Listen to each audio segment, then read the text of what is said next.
All right, so welcome back for another deep dive with us. Yes, welcome back. And today we're diving into something I think everyone has a little experience with, ego. We're going to Yes. be looking at the book Get Out of Your Own Head, Yeah. and we're really going to kind of like dissect it, Yeah. not just summarize it, but really look at how does ego show up, in our lives. Yeah, and I think what's interesting about this book is it takes a really unique approach to it. By looking at it through the lens of literature, history, psychology, and kind of uncovering these universal truths about ego. Absolutely. That it's not just, like this kind of like surface level, like I'm better than you type of Yeah. thing, but something much, much deeper than that. Right. And one of the things that kind of really got me in the book early on was these literary examples. Yes, They start out with Holden Caulfield from Catcher in the Rye. of course. That quintessential angsty teenager, Right. that's just stuck in his own head. Right. And the book makes the case that his inability to kind of, you know, deal with the adult world, the world outside of his own head, is kind of this classic example of ego gone wrong. Yeah. Um, and it's not just teenage angst, but it's really this fear of change, this um, resistance to anything that would challenge his self-image. Yeah, and it's not just Holden. They go on to talk about Arturo Bandini from Ask the Dust. Yes. And he is like, this struggling writer who is so obsessed with being famous. Yeah. And in the process, he treats everyone around him terribly. Yeah. He's living his life as if it's, a story that he's writing and completely missing the point, Yeah. of like actual connection. Right. Yeah. And that's a King insight there. This idea that ego can make us the stars of our own internal dramas, Mm. blinding us to the real people and experiences around us. Yeah, we're all walking around with these cameras, Yes. filming our own, personal biopics, right? Exactly. Yeah. So we've got these, fictional characters, but then they go on Yes. to talk about, a historical figure. Yeah. And this is where it gets really interesting. It does. They talk about General George McClellan, Oh, yes. who was a Union general during the Civil War. Right. Yeah. McClellan, what a fascinating case study, because on paper, he had it all. Right. West Point grad, adored by his troops, considered by some, a real military genius. Uh-huh. But his ego ultimately led to his downfall.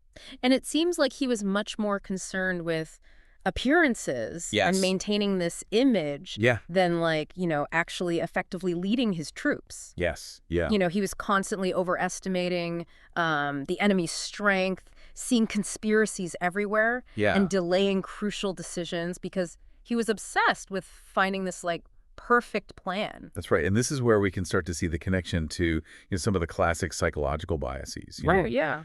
For example, McClellan's overestimation of the enemy. Mhm. That could be attributed to what's known as like the overconfidence bias, Oh. where we, have this tendency to, overestimate our abilities and underestimate, the challenges we face. Oh, interesting. And that paranoia about his allies. Yes, That sounds like, straight out of the confirmation bias textbook. exactly. Yeah, where we're selectively seeking out information that confirms our existing beliefs, even if those beliefs are unfounded. Right. And what's so tragic about McClellan's case is that these biases, fueled by his enormous ego, Right. they actually had real-world consequences. Yeah. His inaction and indecision cost lives. Right. While he was, busy strategizing and protecting his reputation, Yes. you've got guys like, Robert E. Lee and Stonewall Jackson That's right. out there, outmaneuvering him on the battlefield. Yeah, yeah. It's like he's playing checkers while they're playing chess. Right, right.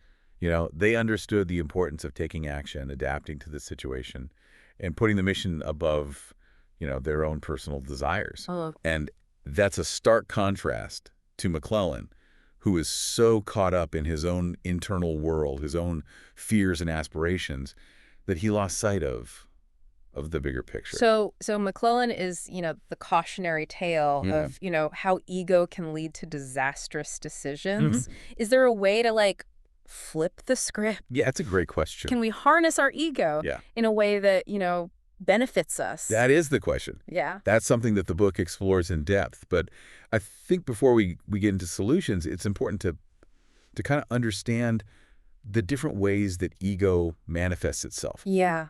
in our lives. And they have a pretty interesting analogy for Yeah. this, right? They do. They talk about ego being like a radio station Okay. that's constantly playing in our heads. Oh, I like that. Yeah, Anne Lamott, she calls it KFKD. KFKD. Okay, love that. Yeah. So what's playing on this station? Right. Like, what kind of music is our ego blasting out all day long? Well, think of it like this KFKD has two speakers, and they're both playing different but equally damaging tunes. Oh. Yeah. So on one speaker, you've got this constant stream of self-aggrandizement. Oh, yeah. That voice telling you how special, how brilliant, how misunderstood you are. I know that one. Yeah. It's the one that convinces me I deserve that promotion. Yeah. Even though, I probably haven't really earned it yet. Exactly. And then on the other speaker, you've got the complete opposite. Oh. A never-ending loop of self-loathing, listing all your mistakes, convincing you you're a total fraud. Oh, that one hits close to home, too. Yeah. That's the voice that keeps me up at night, Oh, yeah. replaying every awkward thing I've ever said or done. Yeah. It's exhausting. It is. And here's the thing. Both of these voices, while seemingly different, they stem from the same place. Ego. Oh, It's all about self-preservation, about protecting this fragile sense of self that we've constructed. And it makes sense that in today's world, with all this pressure to, create this perfect online persona, Oh, absolutely. your personal brand, that KFKD is probably blasting at an all-time high volume. Oh, for sure. I mean, we're constantly bombarded with images of success, achievement, effortless perfection. Right. And it's so easy to get caught up in comparing ourselves, feeling like we're not good enough. Right. Or conversely, kind of like inflating our own importance to compensate. Yeah. So how do we turn down the volume on this KFKD station? Yeah, that's the question. If ego is this, kind of like sneaky two-faced DJ in our heads, what's the antidote? Well, the book offers some really insightful examples of people who managed to tame their ego Okay. and achieve really, really remarkable things. And they talk about General George C. Marshall, the mastermind behind this Allied victory in World War II. Okay, so if McClellan was all about ego, Yes, Marshall seems like the complete opposite. exactly. And one of the things that really sets Marshall apart is that he understood the dangers of these ego-driven narratives, Okay. And he actually was known for refusing to keep a diary during the war. Wait, really? Yeah. Why wouldn't he want to document such a pivotal moment in history? He believed that keeping a diary would turn his reflection into performance, Interesting. that he would start, writing for an imaginary audience, shaping the narrative to make himself look good, Right. rather than actually focusing on the task at hand. So he was like preempting the dangers of social media, Exactly. curating this perfect image of yourself Yes, that's right. for the world to see. Yeah, and this is a key takeaway here. Okay. The antidote to ego isn't about denying our ambitions Right. or achievements. Right. It's about shifting our focus from how things look Okay. to how things actually are. So from performance to presence? Exactly. It's about, being present in the moment, engaging with the world as it is, not as we wish it to be Right. or how we want others to perceive it. Okay, I'm starting to get this. Yeah. But it all sounds a bit abstract. Can you give me like a real world example Sure. of what this, this presence over performance Yeah. mindset looks like in action? Well, think about it this way. Imagine you're learning a new skill, like playing the guitar. Okay. If you're constantly focused on, how you look, worried about making mistakes or, impressing others, Right. you're probably not going to enjoy the process Right. or make much progress. I'd probably just give up. Exactly. But if you can shift your focus to the actual experience of playing, to the feeling of the strings under your fingers, Right. the sound of the chords, the joy of creating something new, Yeah. that's when the real learning happens. So it's about quieting that inner critic, Yeah. that KFKD voice that's constantly judging Yeah, the and judgment. evaluating. Yeah. And just allowing ourselves to be like fully immersed Yes. in the experience. Exactly. It's about letting go of the need to control the narrative Okay. and just being present with what is. And that goes for everything in life, not just Every. learning a new skill. Yeah, absolutely. So how does this apply to, say, our relationships with others? Well, think about how often we approach interactions with like a predetermined script in our heads. Oh, all the time. Yeah. I'm worried about making a good impression, trying to appear witty or intelligent. Yeah, successful. you know? Yeah, it's like I'm constantly trying to project this, like, I idealized version of myself rather than just being authentic. Yes, and that inauthenticity, it creates a barrier to genuine connection. Yeah.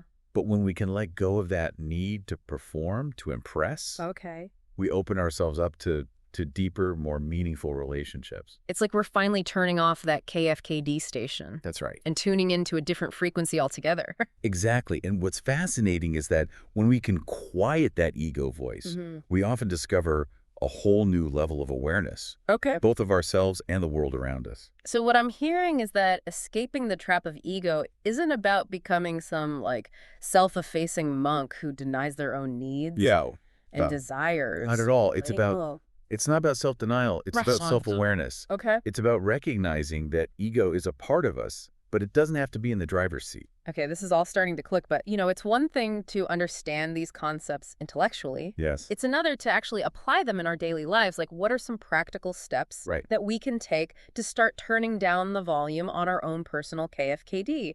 That's the million-dollar question, right? Yes. Like, it's one thing to talk about taming the ego, Yeah. but how do we actually do it? Yeah. Well, the book suggests a few really practical strategies, and one that really resonated with me is this idea of reining in our imaginations. Okay, what do you mean by that? Well, it's about recognizing that our minds have this tendency to run wild, Oh, yeah. creating all sorts of stories and scenarios that often have very little to do with reality. Like when I convinced myself that my boss is secretly plotting to fire me because they didn't sign. smile at me in the hallway. Exactly. Or when you imagine that everyone's, judging you at a party, Right. when in reality they're probably too busy, worrying about their own insecurities. Right. So how do we stop our imaginations from, kind of like spiraling out of control? Well, it's about bringing ourselves back to the present moment, Okay. focusing on what's actually happening rather than getting lost in our thoughts. Easier said than done. Easier said than done. Our minds are professional storytellers. Right. They love to create drama. Yeah. So the more we practice, bringing our attention back to the present moment, the easier it becomes. Okay. And things like mindfulness meditation can be incredibly helpful for this. Okay. So we're reining in our imaginations. We're Yeah. focusing on the present moment. Yes. So, Another really powerful strategy is to cultivate what's called a beginner's mind. a beginner's mind. What's that? So beginner's mind is about approaching situations with a sense of curiosity and openness, rather than assuming we already know everything. So, like, putting aside our preconceived notions and biases Yes. and actually listening to what others have to say. Exactly. It's about being willing to learn from everyone and everything around us. Oh, okay. And this is where that concept of, feasting on the world that the book talks about comes in. It's about engaging with life fully, soaking it all in, rather than trying to control it or fit it into our pre-existing narratives. So instead of approaching life as if we're the directors of our own personal movies, we're more like the audience taking it all in Yeah, I love that. with a sense of wonder That's a great analogy. and curiosity. And when we can adopt this beginner's mind, this open and receptive stance towards life, we're much less likely to get caught up in our own, ego-driven dramas. Right. We're more present, we're more connected, and we're more open to learning and growing. So it sounds like taming the ego is an ongoing process, Okay. a lifelong journey of self-discovery. It is, but it's a journey worth taking, Yeah. because when we can learn to manage our ego, we unlock a whole new level of freedom and fulfillment. Yeah. We're no longer slaves to our fears, our insecurities, and our self-imposed limitations. Okay. We're free to be our authentic selves, to connect with others on a deeper level, and to live a life that's aligned with our true values and aspirations. So as we wrap up this deep dive, Yeah. what's one key takeaway One key takeaway. you'd want our listeners to remember? I would say it's this ego is a part of us, Okay. but it doesn't have to define us. We have the power to choose whether we let it rule our lives or whether we use it as a tool for growth and self-discovery. And that choice, Yeah. that awareness, that's what ultimately determines whether our ego becomes our downfall or a catalyst for living a more meaningful and fulfilling life. Beautifully put. So to our listeners, What's your KFKD playing today? Yeah. What stories are you telling yourself? Hey, I mean, And what would it look like to just turn down the volume, yeah, even just a little bit, even a little bit. and engage with the world with, a little bit more presence, Yeah. curiosity, Curiosity. openness? Keep those questions in mind as you go about your day. Yes. And until next time. Happy diving.